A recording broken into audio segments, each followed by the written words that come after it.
afternoon, friends. Hope that you are all doing well and staying cool on a warm Friday afternoon I think it's Friday, right? In June. Yeah, it is Friday.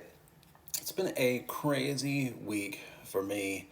Um, had a friend back home in Abilene, back where I moved from before I came to Salado, that passed away this week. Had another friend that's had some job issues this week. It's just been a really crazy week.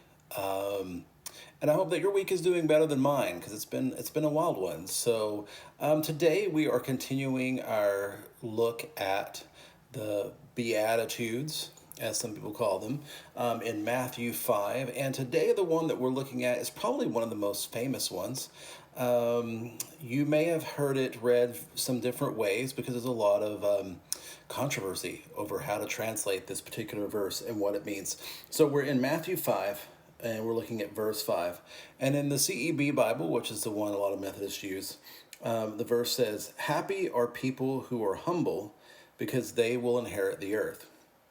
More likely, you've heard it as the NIV states it, "Blessed are the meek, for they will inherit the earth." That's probably what you're more used to hearing if you've heard it in any other churches, or really the NRSV, which Dr. Monster uses, also says, "Blessed are the meek." Now, this word meek doesn't sound good, right? Who wants to be meek? We think of meek as like a mouse, like a little squeaky mouse that just kind of stays in the background. And that's not what we're usually taught to be, like by teachers and coaches and parents. We want to be bold. We want to be assertive. We want to be the people that are in charge and that are leaders and all those good things. And those things can be good in the right situation. So we want to kind of dig a little bit more into the meaning of this word meek. The CEB uses the word humble. Not sure about humble being the right word. I suppose that's close. But I read a really interesting article about this verse that basically talked about this word in Greek, which is what the New Testament was written in, was used to describe war horses.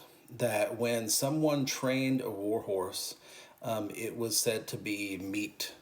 That basically what it was kind of the idea was is not so much about not having power. Sorry, I had to move something off my desk. But how your power is used.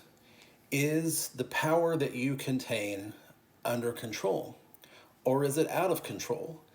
That it's somewhere between being completely meek and a doormat, which is like what we usually hear when we think of the word meek, and being just completely arrogant and out of control and running over people and ruining people who get in your way. That this idea of meekness is knowing when to use our power. And I think that's really relevant to now, as a lot of us are seeing all the injustice and things that are going on in the world, thinking about the coronavirus issue, thinking about racism in our country. How does our power get used? How does our wealth get used? How does our influence get used? Even thinking about school, like how do we, as leaders on our sports teams, as leaders in student councils, how do we use the power that we've been given to affect change? And I think what this verse sort of tells us is those who have the control to understand when to use their power and when not to use their power are the ones that are blessed and the ones that are happy, and the ones that sort of know. And that's a really tricky thing to learn. When do we use that power? When do we step back? When do we be bold? And that's something that comes with a lot of time, a lot of prayer, a lot of seeking after God to know when it is that we should do that. And I think that the Message Bible, which is actually a paraphrase, has a really good way to put this as well. And it says, "You're blessed when you're content with just who you are. No more, no less. That's the moment you will find yourselves proud owners of everything that can't be bought." And I think that's true. When you take ownership and contentment with who you are, nobody can tell you that you're not worth anything. Nobody can tell you that you don't meet their standards. You are content in who you are. That power is under control. when the war horse is trained for battle, that doesn't mean he doesn't have the power. That doesn't mean he's not courageous, that he doesn't go and fight and do all the things he needs to do. It just means that he knows how to do it, that he knows to keep it under control until the master, his rider, tells him what he needs to do. And as we know, we are under God's rule, and we need to know when it is that God wants us to use our power and how we can do it best. So that's just a way to think about this verse, and I hope that blesses you. Those of you that are watching live, I see Miss Lauren, good to see you.